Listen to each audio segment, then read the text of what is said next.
আজকে আমার দুই কন্যাকে নিয়ে বের হলাম ছোট কন্যার এয়ার পিয়ার্সিং করতে। প্রথমেই ভাবলাম আমার পার্সোনালি পার্লার হিসাবে পছন্দ সেটা হচ্ছে পার্সোনা। পরে ভাবলাম বাসায় যেহেতু ছোট বেবিটা আছে, যত দ্রুত সম্ভব ফিরে আসতে হবে।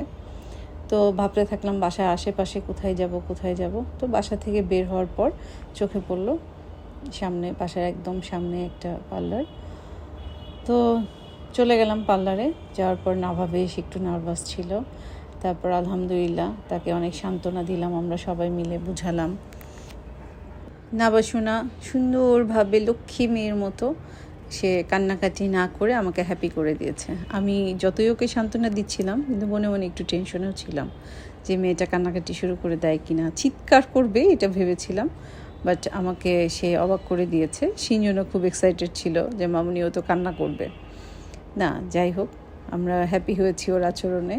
তো সে দেখলাম যে না, মাশাআল্লাহ যথেষ্ট ব্রেভ গার্ল, তার চোখে এক ফোঁটা পানিও আসেনি।